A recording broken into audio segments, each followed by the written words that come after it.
Hey, so you watched our stupidly long Super Mario Odyssey analysis, right? What more could there possibly be left to cover? Well, about 17 seconds worth as it turns out, because Nintendo released a Switch overview trailer a little over a week ago that showcases a bit more of Super Mario Odyssey. Except, it's not really new at all, as it only shows the same areas we've already seen before, just from a slightly different perspective. And that's why we didn't do anything with it, until now. Because on a whim, I decided to send the footage through the old analysis machine anyway to see what it might uncover, and it came back with something interesting, because you can actually see the Switch's control sticks and buttons move as Mario does, and that actually provides a surprising amount of insight into how Mario control and handle this time. Yeah, it may not seem super exciting, but there's still some interesting stuff here, so let's dive on in.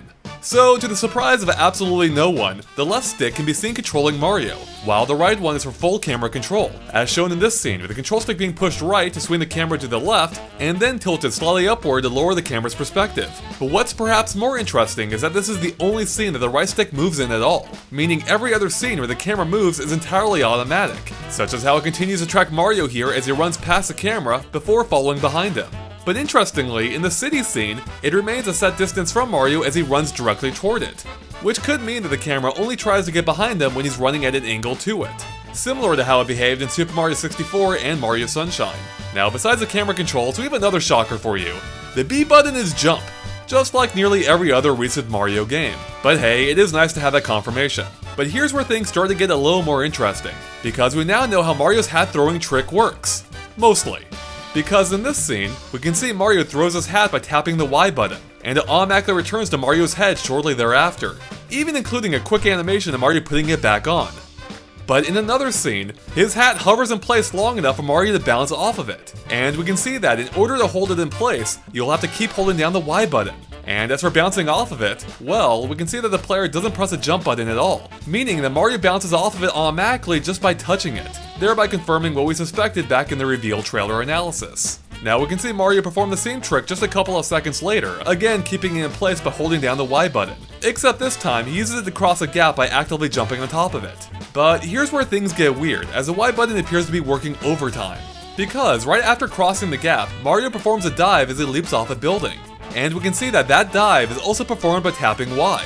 So how's that work? I mean, why is he diving instead of throwing his hat, since they both involve the Y button? And we know it's not related to whether he's on the ground or in the air, since we've seen him throw his hat in both cases. So it has to be something else. But we can see that there are no other buttons being pressed in either case. Except for maybe those that we can't see. Because there are two triggers on the backside that we can't see at all, being ZL and ZR. Which means they might be the key. So we have a feeling that one of those triggers is a toggle to change a Y button's function from a dive into a hat throw. But then that begs a question, which move is a default action and which is a toggle? Well, we're pretty sure that diving is a default action, if only because that was also a default move in Super Mario 64 and Mario Sunshine, both of which Odyssey is a spiritual successor to, with a dive even being on a similarly positioned button in all three cases, to the left of jump. Which would mean that, to throw Mario's hat, we're pretty sure you'll have to hold down one of the triggers while tapping Y. But which trigger, ZL or ZR? We're not entirely sure, but we may have an answer for that too. Because in the desert scene, we can see Mario curl up into a ball and roll downhill. And we can see that that too is performed with the Y button, merely requiring a tap to take on the ball form. But how in the hell can this be? I mean, we've already established that the Y button is likely used for dives. And if not that, then hat throws. Well, we're pretty sure this is where the other trigger button comes into play, acting as a second toggle. And we have a feeling that that toggle is actually a crouch button, because if we freeze the video right here, we can see Mario entering what appears to be a crouch position, right before he turns into a ball and begins to roll. So not only does it seem to mark the return to the crouch, but we also suspect it's on the left trigger, being ZL, since the similarly positioned Z button in Super Mario 64 did the exact same thing. And since the crouch button has always been how you trigger a long jump when combined with the jump button, we're pretty sure that's going to be the case here too. And finally, since crouching does appear to be back, that might mean that the ground pound is as well, and is likely performed by pressing the crouch button while mid-jump, much as it has been in every other 3D Mario game to date. So, assuming that ZL is in fact the crouch button, that would mean that the toggle for the hat throw would have to be on the other trigger, being ZR. But again, we are just speculating which trigger's which, as it could go either way. Now, since we can see that Mario remains in ball form without the player having to hold down the Y button, we're pretty sure that means you'll have to hold down the crouch button instead in order to stay in ball form. And you can then tap the Y button again, like the player does here, in order to hop while in ball form. which we know gives Mario a speed boost as we pointed out in our past analysis. And by the way, all of this confirms that there's no run button this time, which is usually what the Y button is used for, and instead leaves that job for a far tilt of the left stick, which again makes sense seeing as this is the successor to Mario 64 and Mario Sunshine and not 3D Land and 3D World. Alright, so that covers it for all the button controls that we know about for sure, but what about the remaining buttons? What are they for? Well, we have no idea. It's possible the X and A buttons are just there for redundancy, duplicating the functions of Y and B like in 3D World, or they could be used for some kind of new exclusive function too, like talking to Mario's magic hat or something.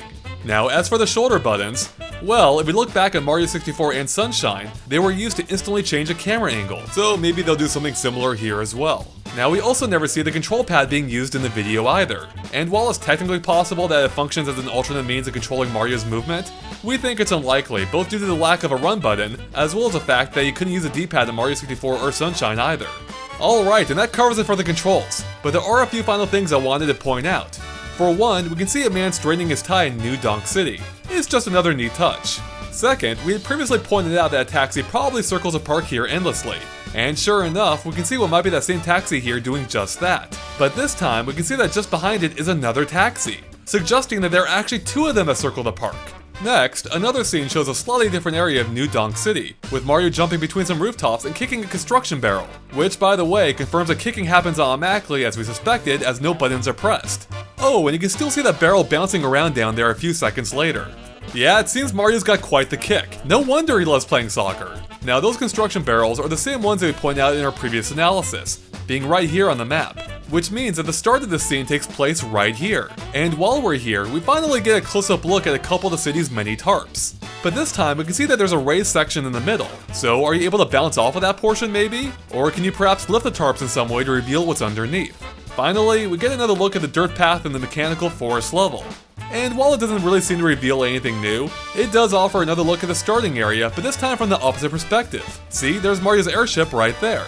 Neat! And there you have it. That's everything we could dig up on Super Mario Odyssey in the Switch overview trailer. But if you want even more, lots more, make sure to check out our full analysis of the Super Mario Odyssey reveal trailer. There's a link to it in the description below.